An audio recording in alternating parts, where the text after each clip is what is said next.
وعن عبد الله بن السنابخ رضي الله عنه قال قال رسول الله صلى الله عليه وسلم اذا توضأ العبد المؤمن کله مسلمان بنده اودس وکي فمضمض خلتا اوبوچي خرجت الخطايا من فيه خلینه کوم ګناونه شي واړه ګناونه او ته معاف شي واذا استنصر کله پیزونه فرنجي وکي پیزونه پرشني وبسي خرجت الخطايا من انفه پیزونه دا ګناهونه وزي چې کوم پیزې سره کول شي پیزې سره چوک څه شي ګناهونه به کوي خو مخ سره تړلي دا ټول غورځي سستۍ مستۍ دا وي واذا غسل وجهه چې کله مخ وینځي خرجت الخطايا من وجهه مخ نه هغه ګناهونه وزي کوم کړي حتی تخرج دا سپوش من تحت اشپار عینیه سترګو له کوم باڼه دي نه وغورځېږي نو اشپار باڼه تېل شي عینیه د سترګو فاذا غسل يديه کله چې بیا لوسه وینځي خرجت الخطايا من يديه لسونو نه ګناهونه وغورځي حتی تخرج من تحت اظفار يديه د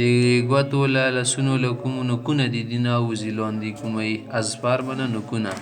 فاذا مسح براسه چې کله به د سر مسح وکړي خرجت الخطايا من رأسه سر نه ګناهونه وځي حتی تخرج من اذنيه په غېږونو راوځي غېږونو نه څورې هغه وځي سوچ فکر غلط کړي دا ټول شونه ته معاف شي بیا مخ ته څی پیدا غسل رجليه خپې وینځي خرجت الخطايا من رجليه حتی تخرج من اصفار رجليه د خپو له نوکونو بنیا وځي دا ونوځي لاندې ثم كان مشيه الى المسجد بیا دې سړی لمانځه ته تلل جماعت ته وصلاته بیا غزي کې لمونځ کول نافله له دا خو دې دپاره زیاتي شایع شولو معنا ګناهونه مفقدانې کې خدا نور اعمالو کردار ادا کو ثواب بو ته ملو شي دا ته زیاتی پیتی صرف ثواب ته ملو شو رواه مالک والنسائی وعن ابي هريره رضي الله تعالى عنه ان رسول الله صلى الله عليه وسلم اتى المقبره پیغمبر سم پر کې یو مقبره ترولو فقال دا سلام یو کو السلام علیکم دار قوم مؤمنین د مسلمانانو کور د قبرستان دا دو خلکو بن سلامي وإن إن شاء الله بكم لاحقون مدر بصيرت لون کی یار سړی ودی دنیا نسی بیس وادتو مخدا خواخدا لون دی لیکلی دوست می دارم دا خبر خو خاوندی تیل شي ان قد رأينا اخواننا یا ان قد رأينا ان قد رأينا اخواننا سمود خپل ورونه کتلی وسکم شدی تیر شوی دی اورسته برسی ورسته رسی څه دورونه مکتل یو ځکه اوس خو مو یو کنه خو ورسته کوم را پیدا کیږي قیامت پر خو نه ژوند دي کنه قالوا صحابه تل څه اولسنا اخوانک یا رسول الله مو دورونه نه کڅ اولسنا اخوانک قالوا انتم اصحابي تسهم خصوصي ملګری و اخواننا الذين يمورون شوق دي اغه دي کنه لم ياتوا بعد وسفر یا ندي پیدا شي ټینګ مو چی ته شوګانو فقال بيلس كيف تعرف من لم يأتي بعد ذلك من أمتك يا رسول الله كيف تعرف تبع کسان څنګه پیژندې پیغمبر علی السلام من لم يأتي بعد سو سفریا ندي پیدا شي رغلیان دي من امتك دي تومتيون يا رسول الله قیامت رضی به څنګه پیژنې مخ دوه کتل چل سړی وکسي وا خبره ده فقال پیغمبر سمتی څه لګ مفدی پوي کې ارایت لګ مفدی کو پوي کې لو ان رجلا کيو سړی له خیل غر محجله دغه وسوي اشي په ټنډې بنی سپین تپوي محجله په خوب بنی سپین تپوي بین ظهري خیل او د دې ولا دا وسده اغوسيون مانس کی ظهري منه مانس کی خیل نه غوسيون دهمن څه تک تور وي تکو تور وسيون مانس کی وي دوی پیژندل شي څه ادهم جمع د دوهم دي ادهم جمع د بهمن اندشه ته خړ قسم د وسیون وی کنه هغه مانس کی کدا وسوي دای پیژندل شي کنه شي پیژندل جواته خبر سي پیژندل شرک چرګای وسه الا يعرف خيله دور کې خپل وس نشي پیژندل کڅه قالوا بلا یا رسول الله ویل نشي پیژندل سی به پیژندل شي قال نو فرمانده سي بخپل ماته پیژناغه څنګه فإنهم يتون غرا محجلين من الوضوء امامه له خلق سره سيدو ټند شولې لسونه خپي دا به پړاکو وای د نور متونه کې دا خصوصیت نشته غوله مخ ټند لسونه بنده سی وي پړاک ور کې نه وي نو د سو اجنده بصارات وي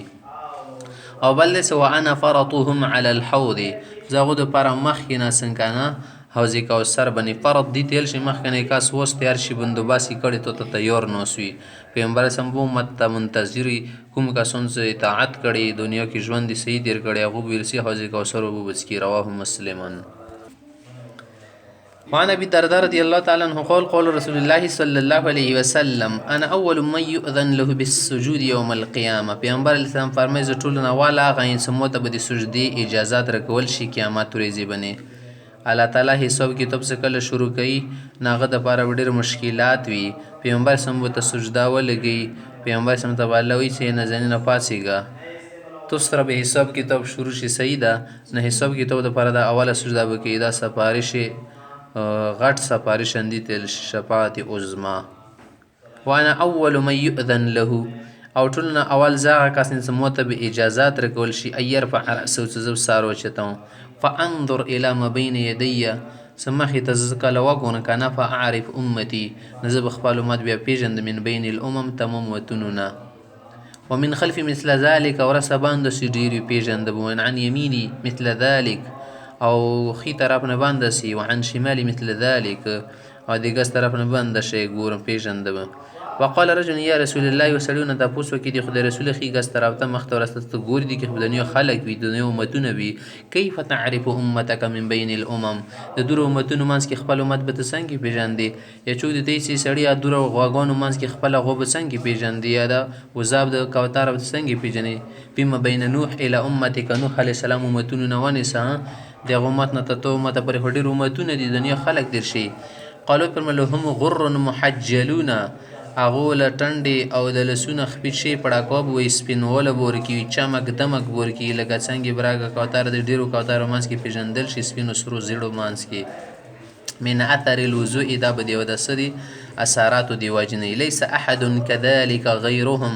نور بد شي ته هیڅ وګنی واعرفهم بدی به پیژند کنه به انهم یفتون کتبهم سدو ته کتابونه عملنامې صحیفې ورکول شي به ایمانهم په خیله سونه بني عمده شي تو اعرفهم زبدو پیژند تسعى بين ايديهم ذريتهم دي دول الودون سدي مشمون دا بدون مخي ترونی دی امت کې دا خصوصیات ته سبچی چوابوت شي کنه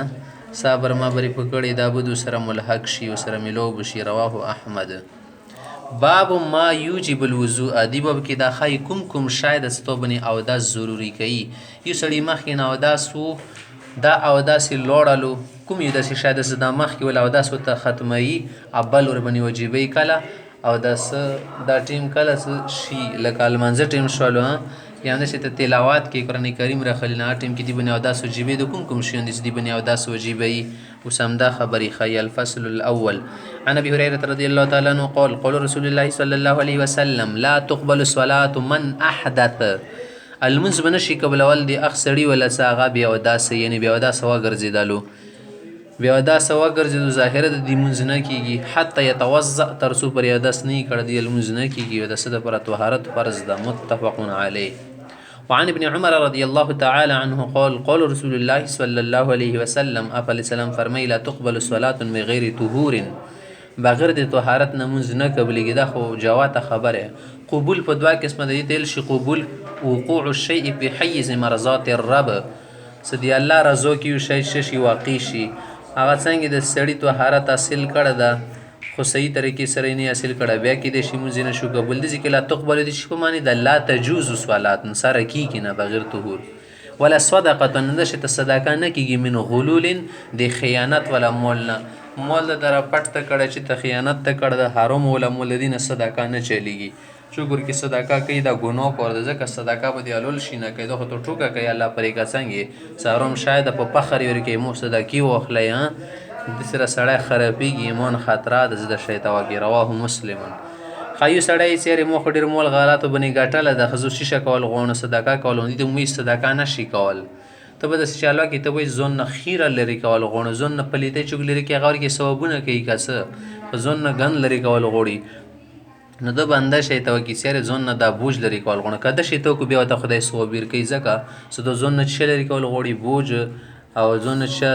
گند من لري کول غوړي سیدا کدی نیت بنویر کوي علامه ابن قیم رحمت الله علیه فرمایي ثبت شده